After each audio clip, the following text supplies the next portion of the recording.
कोलकाता में lady doctor से दरिंदगी पर आक्रोश बढ़ता जा रहा है। आज रेप और मर्डर केस पर दिन भर बड़ी हलचल रहने वाली है। सुप्रीम कोर्ट में इस केस को लेकर अहम सुनवाई है। सीबीआई आज सबसे बड़ी अदालत में जांच की स्टेटस रिपोर्ट दाखिल करेगी। इसके साथ ही नजर आज आरजी कर के पूर्व प्रिंसिपल संदीप घोष पर भी रहने वाली है, क्योंकि आज लगातार 7वें दिन संदीप घोष से सीबीआई पूछताछ कर सकती है। और इन सब के बीच इस केस में 2 नए किरदार अब सामने आए, जिनके बारे में हम आपको बताएंगे। वहीं इंसाफ की लड़ाई भी जारी है। लेडी डॉक्टर से दरिंदगी के खिलाफ आज भी रेजिडेंट डॉक्टर हड़ताल पर हैं। जो भी अपडेट आएगा सबसे पहले एबीपी न्यूज आपको दिखाता रहेगा। लेकिन सबसे पहले इस वक्त की बड़ी खबर मैं आपको बता दूं। जानकारी हमें यह मिल रही है कि कोलकाता में डॉक्टर से रेप मर्डर केस में सुप्रीम कोर्ट में अहम सुनवाई होनी है। सीबीआई अब तक की जांच पर स्टेटस रिपोर्ट पेश करेगी। सीबीआई ने कई अहम सबूत इकट्ठा कर लिए हैं। आज कोलकाता पुलिस भी कोर्ट में जवाब दाखिल करेगी। अस्पताल में हुई तोड़फोड़ पर जवाब दाखिल करेगी कोलकाता पुलिस। सुप्रीम कोर्ट ने बंगाल सरकार से पूछा था कि आधी रात को हॉस्पिटल के अंदर हजारों उपद्रवी कैसे घुस गए। इन तमाम सवालों के जवाब आज देने होंगे। गुरुवार तक का वक्त दिया गया था सुप्रीम कोर्ट की तरफ से। सीबीआई को कहा गया था कि आप स्टेटस रिपोर्ट दाखिल करें। तो लगातार स्कूल के एक्स प्रिंसिपल से भी पूछताछ हो रही है। संदीप घोष से करीब 14 घंटे कल भी पूछताछ हुई थी और अब तक कुल 72 घंटे सवाल जवाब संदीप घोष से हो चुके हैं। ऐसा लग रहा है कि इस पूरे मामले में जो संदीप घोष का किरदार है वो संदिग्ध है। संदीप घोष के कार की जांच कर सकती है सीबीआई। यानी कि तमाम जो सुराग और सबूत हैं वो खंगाले जा रहे हैं। पूरी जांच पड़ताल की जा रही है और देश की सबसे बड़ी अदालत में इस मामले में आज सुनवाई भी है। सीबीआई की तरफ से जांच की स्टेटस रिपोर्ट दी जाएगी। यानी ये बताया जाएगा कोर्ट को कि अब तक इस मामले में क्या क्या हुआ, तफ्तीश कहां तक पहुंची है, तहकीकात में क्या बातें सामने आई हैं। सुबह 11 बजे सुप्रीम कोर्ट में आज इस मामले की सुनवाई शुरू होगी। आपको बता दें कि पिछली बार जब सुनवाई हुई थी, सुप्रीम कोर्ट ने दरअसल इस मामले में स्वतः संज्ञान लिया था। सुओ मोटो एक्शन लेते हुए एजेंसियों को तलब किया था और उस दिन आपने देखा था किस तरीके से फटकार लगाई गई थी कोलकाता पुलिस को, सरकार को। तो आज की इस घटनाक्रम पर भी हमारी नजर बनी हुई है। मैं आपको लिए चलूंगा सुप्रीम कोर्ट भी। निपुण सहगल कुछ देर में हमारे साथ जुड़ेंगे। वरुण जैन हमारे साथ दिल्ली से जुड़े हुए हैं। रविकांत कोलकाता में राजभवन के बाहर मौजूद हैं। मनोज्ञा लोईवाल भी हमारे साथ कोलकाता से मौजूद हैं। लेकिन सबसे पहले वरुण, आप ही के पास में आऊंगा और ये बताइए जरा कि सीबीआई की जो तफ्तीश चल रही है उसमें कुछ अहम जानकारी निकलकर सामने आई है, कुछ और पता चल पाया है? देखिए, जो सीबीआई की तफ्तीश चल रही है उसमें अभी तक जो मुख्य आरोपी है संजय रॉय ही है। उसी संजय रॉय के आसपास ही जो सीबीआई की इन्वेस्टिगेशन है वो फिलहाल घूम रही है। संदीप घोष का जो किरदार है वो बेहद संदिग्ध बना हुआ है। यही वजह है कि आज 7वें दिन भी संदीप घोष को पूछताछ के लिए बुलाया है। कई ऐसे सवाल हैं जिनका जवाब या तो संदीप घोष ने नहीं दिया है या फिर दिया है तो सीबीआई उससे सेटिस्फाइड नहीं है, क्योंकि जिस तरीके से वारदात, जिस रात पे वारदात हुई थी उसके बाद पुलिस को जो अस्पताल प्रशासन की तरफ से जानकारी है बेहद लेट दी गई थी। तो आखिरकार ऐसा क्यों हुआ उसका सेटिस्फैक्टरी जवाब संदीप घोष नहीं दे पा रहे हैं।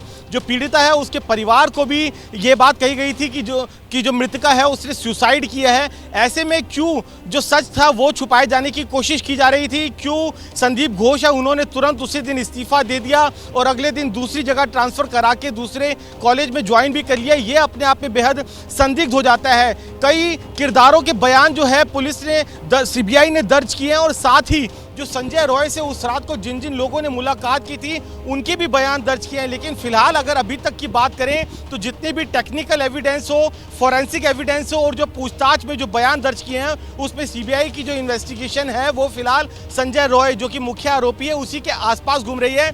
एक लार्जर कॉन्स्पिरेसी की तरफ जरूर सीबीआई इन्वेस्टिगेशन कर रही है कि कहीं ऐसा तो नहीं एक बड़ी कॉन्स्पिरेसी हो जिसमें संदीप घोष या किसी दूसरे शख्स का हाथ हो। उन्हीं के कहने के चलते बनाकर रखिए इस खबर पर। दरअसल कोलकाता लेडी डॉक्टर रेप और मर्डर केस पर एक बड़ी खबर ये आ रही है। जानकारी हमें यह मिल रही है कि आज भी संदीप घोष से सीबीआई की पूछताछ संभव है। लगातार 6 दिन पूर्व प्रिंसिपल से पूछताछ हुई है।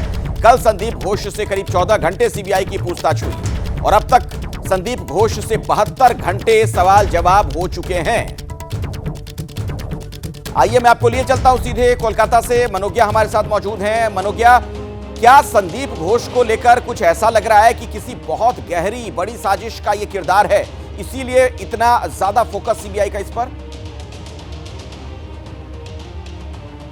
बिल्कुल संदिग्ध संदीप घोष हो गए हैं अब, और संदिग्ध इसलिए क्योंकि 75 घंटे से ज़्यादा की पूछताछ हो गई है पिछले 6 दिन में, और आज 7वां दिन है।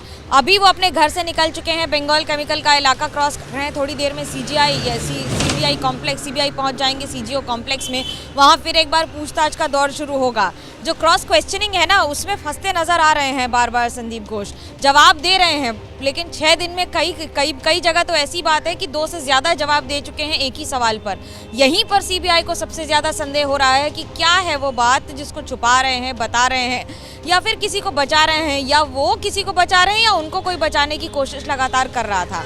देखिए, एक बात तो सच है कि उनका रसूख जिस तरह का रहा है उस पर सवाल उठ रहे हैं। उनके रसूख के बारे में उनके आसपास के लोगों ने बताया है, करप्शन के बारे में बताया है, ये सब ऑन कैमरा है। और यहाँ तक कि कलकत्ता हाई कोर्ट तक मामला जा चुका है, जहाँ पर कभी छात्रों से एक्सटॉर्शन की बात हो, फेल कर देने के नाम पर पैसे लेने की बात हो, या फिर शव को भी मिसप्लेस कर देने की बात हो। ये सारे आरोप हैं। इन सारे आरोपों का इस मामले से कितना जुड़ाव है या कितना इसमें से तार जुड़ते हैं, ये सीबीआई खंगालने की कोशिश कर रही है। आप भी नजर बनाकर रखिए मनोज, कुछ भी अपडेट होगा तो आप बताइएगा, दर्शकों तक वो सूचना भी हम पहुंचाएंगे। दरअसल डॉक्टर जो हैं वो अभी भी नाराज हैं। रेप मर्डर मामले में देश भर में डॉक्टर्स का विरोध प्रदर्शन आज भी जारी है। हड़ताल का 14वां दिन है, 2 हफ्ते हो चुके हैं। जूनियर और रेजिडेंट डॉक्टर्स हड़ताल पर हैं। पीड़िता को न्याय दिलाने की मांग की जा रही है। इसके साथ ही अस्पतालों में डॉक्टर्स की सुरक्षा की मांग हो रही है। अब तक जो भी उन्हें आश्वासन मिला है सरकार की तरफ से, उससे वो खुश नजर नहीं आ रहे हैं। मैं आपको लिए चलता हूं अब रविकांत के पास। हमारे साथ वहां कोलकाता में राजभवन के बाहर से रविकांत मौजूद हैं। रविकांत, इस पूरे मामले का एक पहलू यह भी है कि जमकर राजनीति भी हो रही है और गवर्नर भी बहुत ज्यादा मुखर हो गए इस मामले में। कुछ और अपडेट, कुछ और जानकारी अगर आपके पास वहां से हो। बिल्कुल, देखिए, राजनीति भी हो रही है और दोनों ओर से हो रही है। न सिर्फ टीएमसी इसमें पीछे है, बल्कि बीजेपी तो अपने सभी मोर्चों से आक्रमण कर रही है। और अब बीजेपी के जो आनुषंगिक संगठन हैं वो लगातार ममता बनर्जी के इस्तीफे की मांग कर रहे हैं। अभी तक सिर्फ विरोध हो रहा था, लेकिन अब पूरी बीजेपी और उसके संगठन सीधे ममता बनर्जी के इस्तीफे की मांग को लेकर के कल सड़कों पर थे। बीजेपी सीधे मंच लगा करके शाम बाजार में इस्तीफा मांग रही थी, तो उनके जो कल्चरल विंग हैं, बुद्धिजीवी प्रकोष्ठ है, उसने भी एक बड़ी रैली निकाली और ममता बनर्जी के इस्तीफे की मांग की। उधर राष्ट्रपति से मिल करके लौटे हैं राजभवन राज्यपाल, और वो एयरपोर्ट से ही सीधे सबसे पहले जो पीड़िता है उसके माँ बाप से मिले। वहाँ पर उन्होंने उनको आश्वासन दिया कि हम उनके साथ हैं। पीड़िता के माता पिता ने कहा कि मुझे दुख है कि अभी तक मेरे पास किसी भी तरीके की कोई कागज़ हमारे पास नहीं आया है अपनी बेटी से संबंधित, और न ही ऑफिशियल सूचना दी गई है। इसके अलावा जो आरजीकर के डॉक्टर हैं जो वहाँ पर धरने पे बैठे हैं, उनकी बेटी के जो दोस्त लोग थे, कोई भी उनसे मिलने नहीं आया। ये भी राज्यपाल को उनके माता पिता ने बताया, जो डॉक्टर बेटी है उसके माता पिता ने। तो चारों ओर से इस समय कोलकाता में इस मामले को लेकर के राजनीति भी हो रही है, वाद विवाद भी हो रहा है, और नई नई चीज़ें लगातार सामने आ रही हैं। अखिलेश, ठीक है, और एक और खबर दर्शकों तक मैं पहुंचा दूं। कोलकाता में डॉक्टर से रेप मर्डर केस में सुप्रीम कोर्ट में अहम सुनवाई होनी है। सीबीआई अब तक की जांच पर स्टेटस रिपोर्ट पेश करेगी। सीबीआई ने कई अहम सबूत इकट्ठा किए हैं और आज कोलकाता पुलिस भी कोर्ट में जवाब दाखिल करने वाली है। अस्पताल में हुई तोड़फोड़ पर जवाब दाखिल करेगी कोलकाता पुलिस। दरअसल सुप्रीम कोर्ट ने पिछली सुनवाई में टिप्पणी की थी कि इस मामले में 100% फेल नजर आई है पुलिस। सुप्रीम कोर्ट ने बंगाल सरकार से पूछा था कि आधी रात को हॉस्पिटल के अंदर हजारों उपद्रवी कैसे घुस गए। सीधे आपको लिए चलते हैं निपुण सहगल के पास। हमारे साथ हमारे वरिष्ठ सहयोगी सुप्रीम कोर्ट से मौजूद है। निपुण, क्या होना है आज अदालत में? देखिए, सबसे पहले तो सीबीआई की स्टेटस रिपोर्ट देखी जाएगी, जो कि मेरे सूत्र बता रहे हैं कि वो सीलबंद लिफाफे में कोर्ट को दी जाएगी, क्योंकि कोर्ट ने सीलबंद लिफाफे में ही मांगा है। तो जो पक्ष हैं इस मामले से जुड़े हुए, पश्चिम बंगाल सरकार या किसी और को, वो रिपोर्ट फिलहाल नहीं मिलेगी। कोर्ट की अनुमति होगी तो रिपोर्ट मिलेगी। जज उस रिपोर्ट को देखेंगे, अब तक की जांच की प्रगति के बारे में जानकारी लेंगे और जो सवाल सीबीआई से करना जरूरी होगा या जांच की दिशा को लेकर कुछ कहना जरूरी होगा, जज कहेंगे। दूसरी बात, पश्चिम बंगाल सरकार को स्पष्टीकरण देना है कि कैसे इतने उपद्रवी घुसे, कैसे तोड़फोड़ हुई, क्या हुआ उस मामले में, उसका जवाब देना है। वो एक असहज स्थिति है पश्चिम बंगाल सरकार के लिए। कोर्ट निश्चित रूप से उसमें आड़े हाथों लेगा क्योंकि अभी तक संतोषजनक कार्रवाई नहीं हुई है। तीसरी बात, जो टास्क फोर्स का गठन सुप्रीम कोर्ट ने करने को कहा था वो कर दिया गया है सरकार की तरफ से। उसकी जानकारी आधिकारिक रूप से दी जाएगी। सीआईएसएफ को हॉस्पिटल की सुरक्षा दे दी गई है आरजी कर की, उसकी जानकारी आधिकारिक रूप से दी जाएगी। तो ऐसी तमाम बातें हैं जो आधिकारिक उस आदेश का, क्योंकि परसों ही आदेश आया था, तो उसके पालन में क्या क्या हुआ उसकी जानकारी कोर्ट को दी जाएगी और कोर्ट आगे के लिए निर्देश देगा। एक बात और, जो टास्क फोर्स बना है उसमें रेजिडेंट डॉक्टर नहीं है। जो डॉक्टर हैं 9 सदस्यीय, वो सब वरिष्ठ डॉक्टर हैं, देश के जाने माने डॉक्टर हैं। कुछ संगठनों ने मांग की है कि रेजिडेंट डॉक्टर जो कि जूनियर हैं उन पर खतरा ज्यादा होता है तो उनको भी रखा जाए। हो सकता है कोर्ट इस पर विचार करे। ठीक है निपुण, आप नजर बनाकर रखिए। अदालत में आज जो भी कार्यवाही होती है, जो भी जानकारी आप हम तक पहुंचाएंगे, दर्शकों तक वो इन्फॉर्मेशन हम पहुंचाएंगे। एक बड़ी खबर और बता दूं मैं, आंदोलनकारियों के सामने आखिरकार ममता सरकार को झुकना पड़ा है। आरजी कर मेडिकल कॉलेज में 3 बड़े तबादले। आरजी कर की प्रिंसिपल सुहृता पॉल हटाई गई हैं। वाइस प्रिंसिपल बुलबुल मुखर्जी का भी तबादला कर दिया गया। चेस्ट डिपार्टमेंट के हेड को भी हटाया गया है। मानस कुमार बंदोपाध्याय बने हैं नए प्रिंसिपल। इसके अलावा सप्तऋषि चटर्जी बने हैं नए मेडिकल सुपरिटेंडेंट। तो आप देख रहे हैं किस तरीके का यह बदलाव किया गया है। मनोगिया हमारे साथ कोलकाता से लगातार मौजूद हैं, हमारी सहयोगी। मनोगिया, एक वक्त हमने वो भी देखा जब टीएमसी के कुछ नेता धमकी तक देने से बाज नहीं आ रहे थे, यहां तक कह गए थे कि उंगली अगर उठेगी ममता बनर्जी की तरफ तो वो तोड़ दी जाएगी। लेकिन अब सरकार को लगता है ये बात समझ में आ गई है कि जनता किस कदर आक्रोशित है, गुस्से में है। ये जो फैसले हैं ये उसी की नजीर हैं।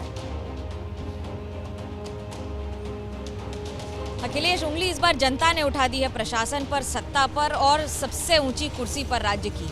और जब जनता एक साथ एक आवाज में एक सुर में बोलती है ना, तो उसकी गूंज न जाने कहां तक जाती है। मैंने बंगाल में लेफ्ट की सत्ता को आते और जाते देखा है, तृणमूल कांग्रेस को रहते और लगातार जीतते देखा है। लेकिन जब जनता आपके खिलाफ आवाज उठा देना, तो आप ये मान लीजिए कि आपको किसी राजनीतिक रंग की जरूरत नहीं पड़ती है।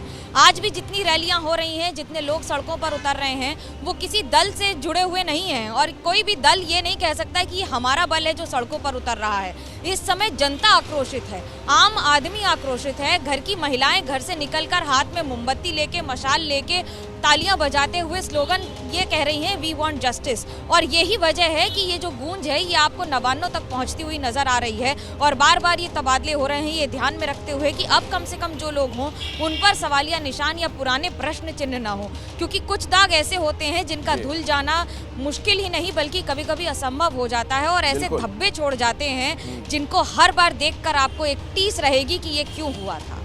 बिल्कुल मनोगिया, वैसे भी कोलकाता की बात की जाए तो वहाँ की सोसाइटी, महिलाओं के लिहाज से अगर हम देखें तो वहाँ का जो समाज है बहुत प्रोग्रेसिव माना जाता है। तो ये जो गुस्सा है, जो आक्रोश है, ये उसकी एक वानगी भी है।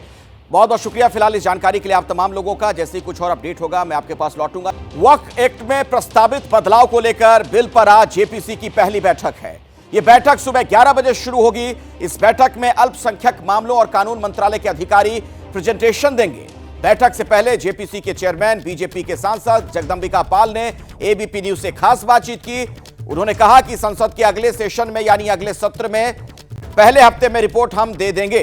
जगदंबिका पाल का यह भी कहना है कि बिल से मुस्लिम समाज और खासकर महिलाओं को फायदा होगा। डीएम को अधिकार देने से पारदर्शिता बढ़ेगी। तो खुद जगदंबिका पाल ने यह तमाम बातें कही एबीपी न्यूज से बात करते हुए। मेरे सहयोगी अभिषेक उपाध्याय ने जगदंबिका पाल से बातचीत की है, आपको सुनवाते हैं क्या कुछ कहा गया इस दौरान उनकी तरफ से। हमारे साथ में जगदंबिका पाल हैं, जेपीसी के चेयरमैन हैं, वक्त पर जो बनी हुई है और पहली बैठक होने जा रही है, कितनी महत्वपूर्ण है पाल साहब ये जो पहली बैठक होने जा रही है वक्त संशोधन को लेकर जेपीसी? नहीं, सवाल बैठक का नहीं, सवाल ये है कि एक वक्फ अमेंडमेंट एक्ट 2024 आया, सरकार ने इसको स्वयं जेपीसी को रेफ़र किया। इससे साफ है कि इस एक्ट को या इस रिफॉर्म को लाने के पीछे उद्देश्य ये है कि उस वक्फ अमेंडमेंट एक्ट से उसका फ़ायदा आम माइनॉरिटीज या अल्पसंख्यक के लोगों को मिले, पसमानदा लोगों को मिले, ख़वातीन को मिले, बच्चों को मिले।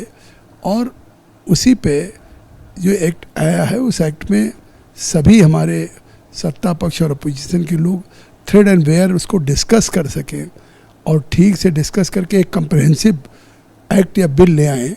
उसके लिए कल से मीटिंग शुरू। आपने एक अहम बात कही कि पसमानदा को, खवातीनों को और बच्चों को इसका फ़ायदा मिले।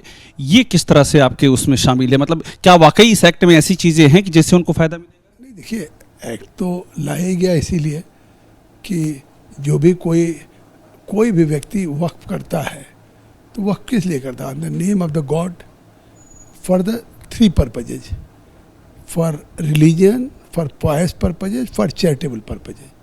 तो उस पर्पजेज में कहीं ना कहीं आखिर शिकायतें आ रही थी कि वक्फ की प्रॉपर्टी को लोग खुर्द बुर्द करते हैं या उस प्रॉपर्टी का लाभ आम मुसलमान को नहीं मिल पा रहा है, बहनों को नहीं मिल पा रहा, महिलाओं को नहीं मिल पा रहा, बच्चों को नहीं मिल पा रहा।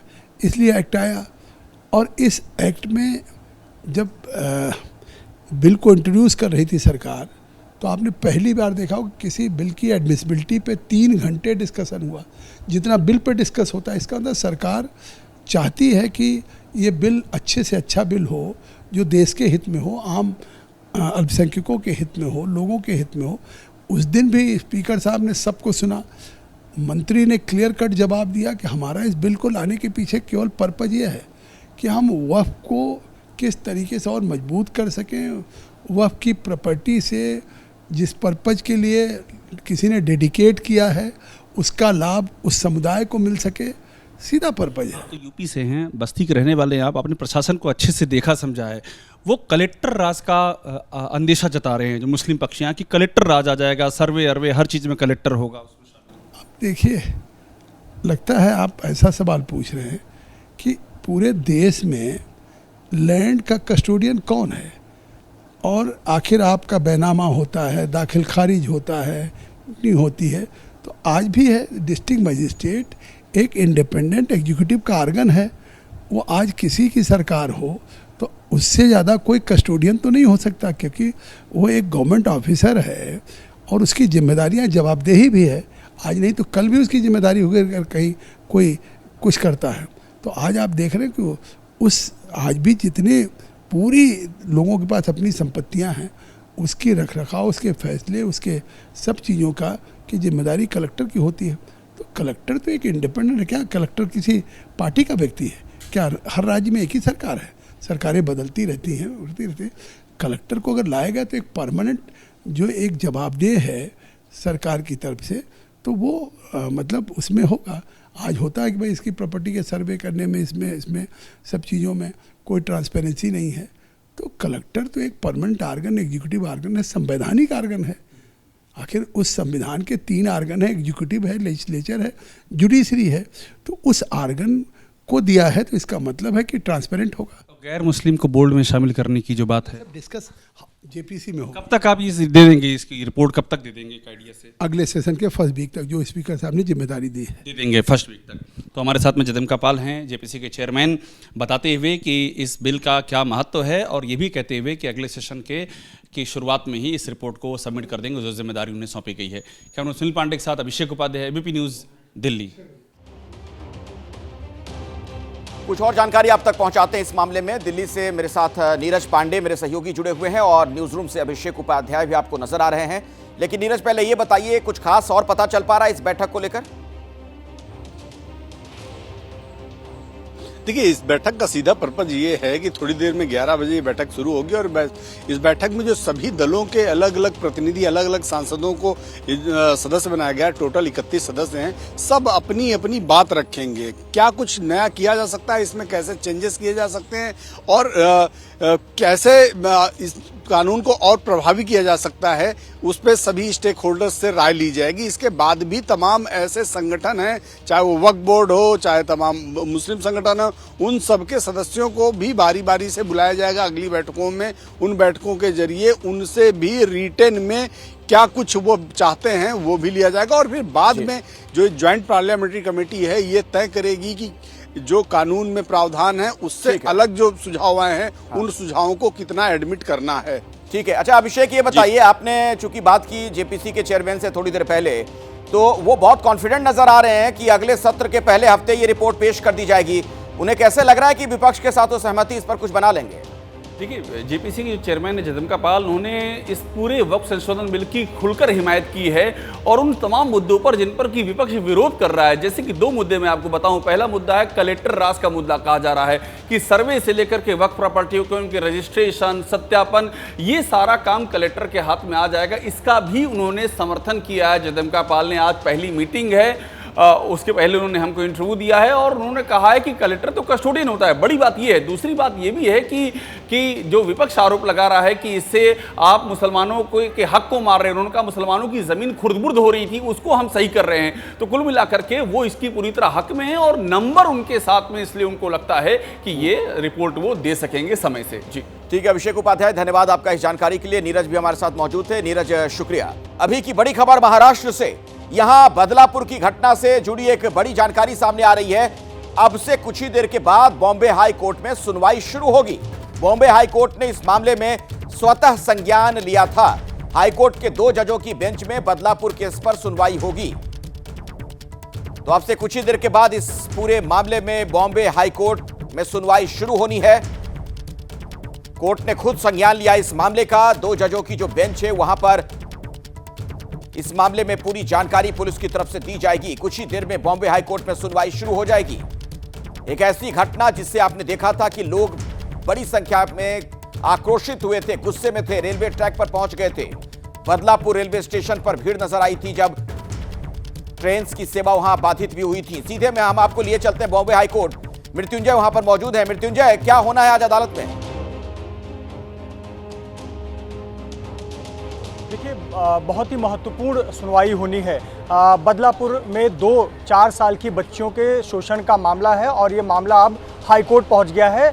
स्वतः संज्ञान लिया है बॉम्बे हाई कोर्ट ने और बॉम्बे हाई कोर्ट इस पर सुनवाई करेगा, तमाम पहलुओं पर सुनवाई करेगा और महत्वपूर्ण बातें कोर्ट से निकलेंगी। सबसे महत्वपूर्ण बात यह है कि आखिरकार जो 4 साल की 2 मासूम बच्चियों के साथ में गलत हरकत हुआ, दुष्कर्म हुआ, इस मामले में कई सवाल जवाब होंगे। ये सवाल जवाब स्कूल प्रबंधन से लेकर पुलिस विभाग से लेकर तमाम संस्थाओं से होंगे और किस प्रकार से सरकार ने क्या कदम उठाया, क्या जिम्मेदारी निभाई और क्यों इस मामले में देरी हुई। साथ ही साथ बदलापुर रेलवे स्टेशन पर जिस प्रकार से हजारों की भीड़ ने लगभग 10 बजे से लेकर शाम 6 बजे तक रेलवे ट्रैक पर जमी रही, आंदोलन किया, प्रोटेस्ट किया, उसके बारे में भी कोर्ट जानना चाहेगा। तो कोर्ट ने सिर्फ कोई एक स्पेसिफिक मुद्दे को तय नहीं किया है कि इसी पर चर्चा होगी, पूरे घटनाक्रम पर चर्चा होगी। सरकार क्या पक्ष सुनेगी, कोर्ट अपनी तरफ से कोई आदेश भी पारित कर सकती है या फिर अपने जो सूचना है या फिर ऑर्डर है उसमें महत्वपूर्ण गाइडलाइंस दे सकती है। मीडिया के लिए भी कोई गाइडलाइंस जारी कर सकती है। चूंकि बच्चियों से जुड़ा मामला है, सिर्फ 3 साल 11 महीने की बच्ची है, 4 साल की बच्ची है, ऐसे बच्चों से जुड़ा मामला है तो बहुत महत्वपूर्ण सुनवाई है। 10:30 बजे का समय दिया गया था। कोर्ट रूम में थोड़ी देर में बैठेगा और थोड़ी देर में किस प्रकार की सुनवाई होती है अंदर से हमारे पास अपडेट्स भी आने लगेंगे, लेकिन इसे बहुत ही महत्वपूर्ण सुनवाई के तौर पर देखा जा रहा है। खुद कोर्ट का स्वतः संज्ञान लेना ये दर्शाता है कि ये मामला कितना गंभीर है, कितना चिंतित है। कोर्ट से लेकर आम लोग हों या फिर कोर्ट हो, सभी इस घटना से चिंतित हैं और ये घटना दोबारा ना हो और जो पीड़ित परिवार है, बच्ची है, उसे न्याय मिलना चाहिए, पीड़ित परिवार को न्याय मिलना चाहिए, उनकी गोपनीयता बरकरार रखनी चाहिए।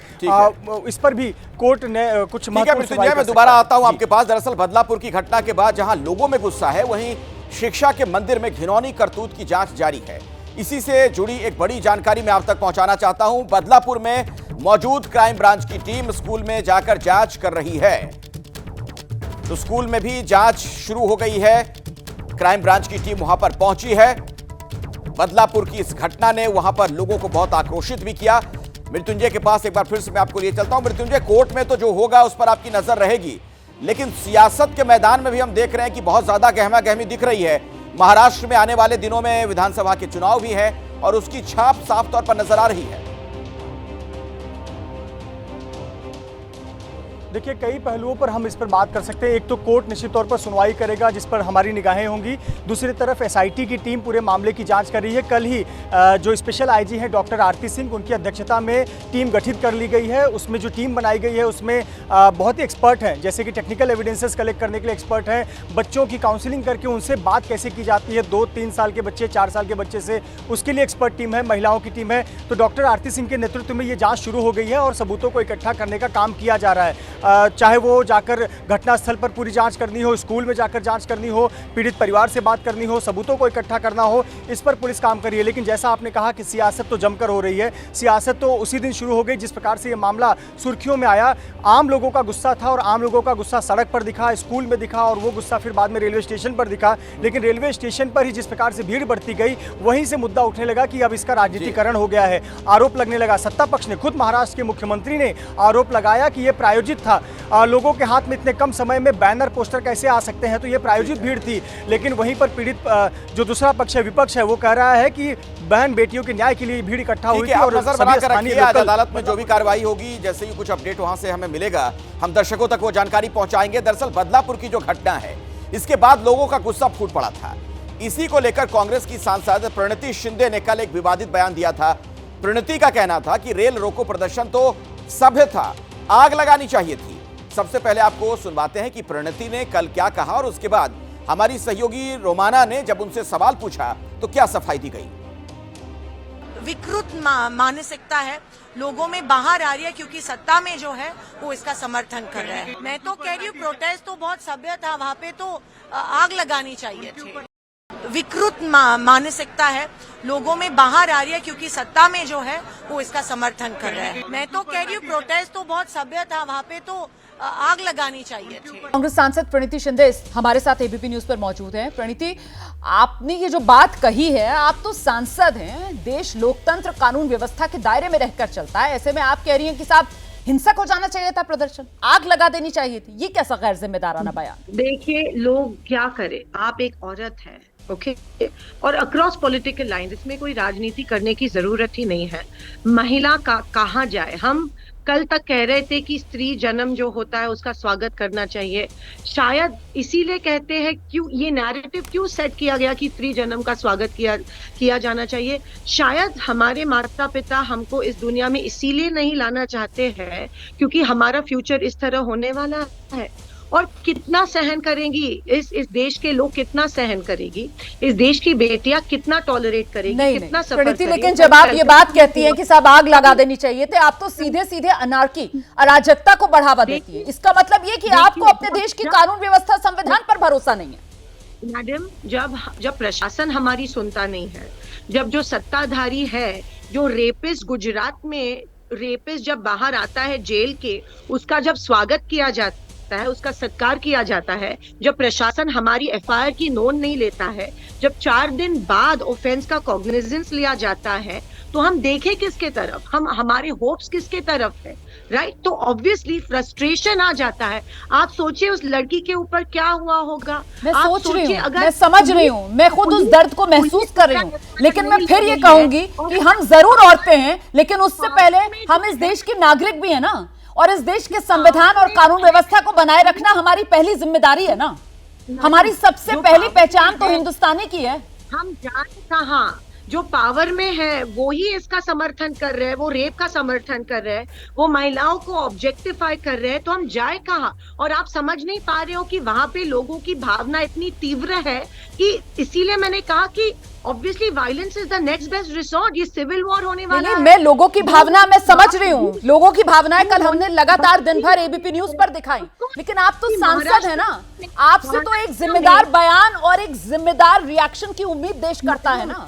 हम तो गांधी की भूमि से आते हैं ना, महात्मा गांधी ने तो हमें अहिंसा का रास्ता दिखाया है ना, और आप कह रही हैं आग लगा देनी चाहिए थी। सांसद नहीं हूँ, मुझे तो सिक्योरिटी मिलेगी, एक आम महिला का क्या?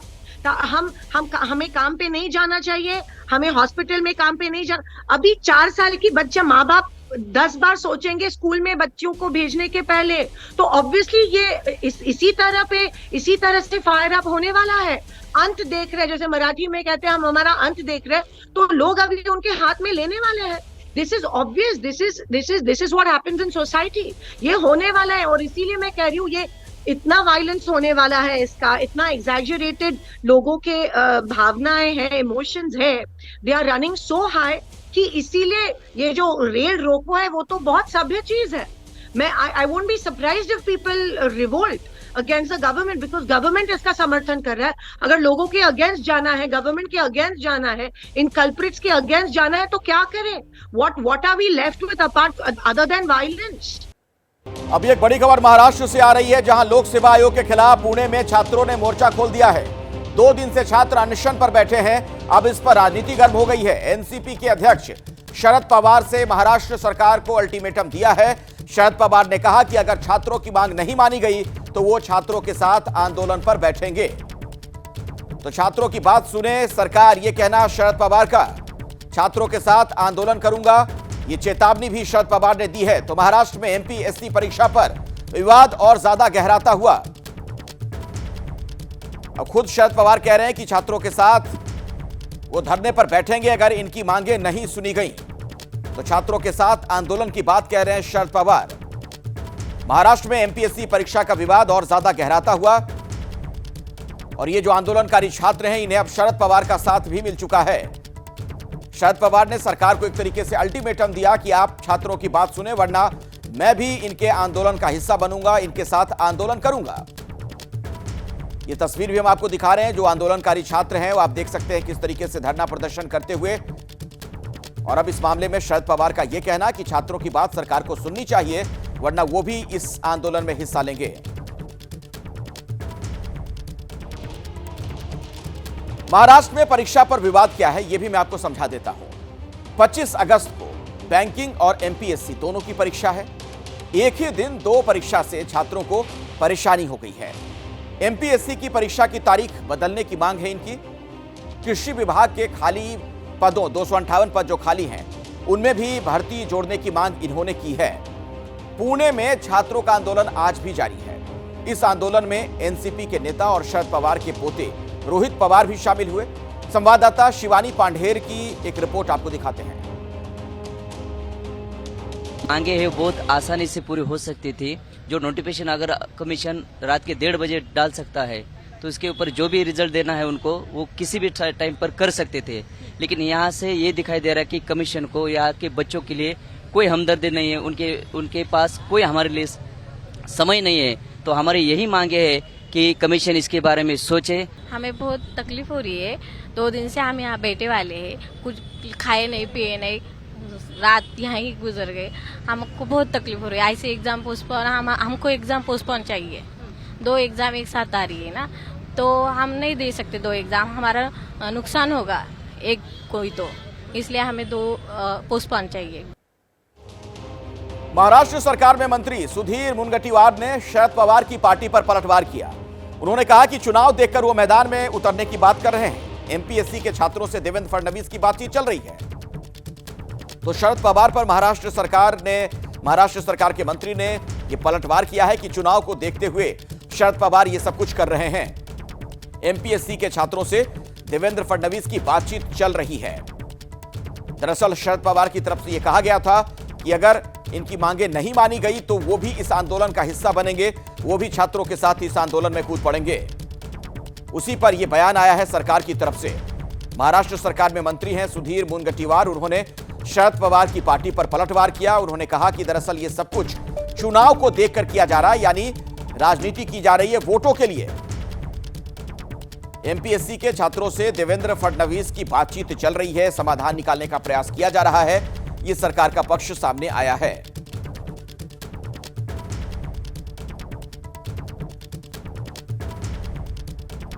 और अब खबर देश की राजधानी दिल्ली से, जहां पर अधिकारी और सरकार एक बार फिर से आमने सामने। विज्ञापन में केजरीवाल की तस्वीर नहीं लगाने पर सवाल पूछा गया है। स्वतंत्रता दिवस पर विज्ञापन को लेकर यह विवाद हुआ है। मंत्री आतिशी ने सूचना प्रचार विभाग को भेजा है नोटिस और विभाग के डायरेक्टर सेक्रेटरी को कारण बताओ नोटिस भेजा गया है। तो एक बार फिर से आमने सामने की स्थिति नजर आ रही है दिल्ली में, जो अधिकारी हैं और सरकार के बीच। विज्ञापन में केजरीवाल की तस्वीर नहीं लगाने पर यह सवाल पूछा गया है। स्वतंत्रता दिवस के मौके पर जो विज्ञापन जारी किया गया, पूछा यह गया कि उसमें आखिर अरविंद केजरीवाल की तस्वीर क्यों नहीं है। केजरीवाल की तस्वीर नहीं लगाने को लेकर यह सवाल जवाब किया गया है।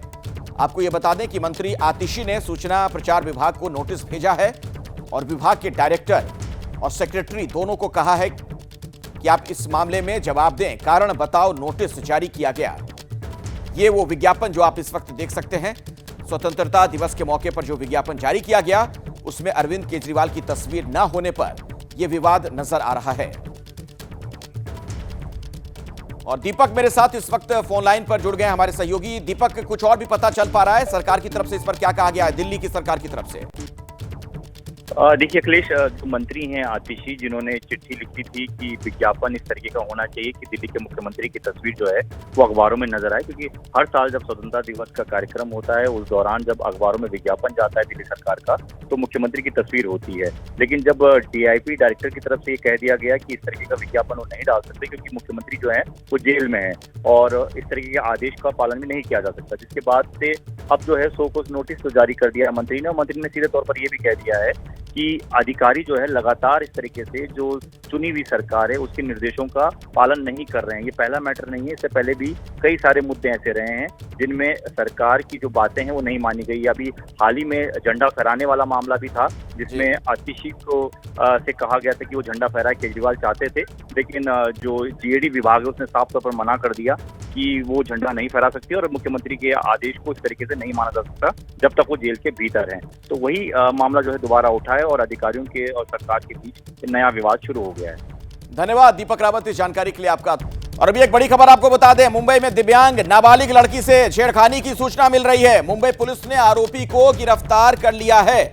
घर में घुसकर इस दिव्यांग नाबालिग के साथ छेड़छाड़ की गई है। तो देश की आर्थिक राजधानी है मुंबई, वहां से अभी की बड़ी खबर। मुंबई पुलिस ने हालांकि आरोपी को गिरफ्तार कर लिया है, लेकिन घर के अंदर घुसकर छेड़खानी की गई। कौन है अब ये लोग, ये पता चलना बड़ा जरूरी हो जाता है इस मामले में। दिव्यांग नाबालिग से घर के अंदर घुसकर छेड़खानी की गई।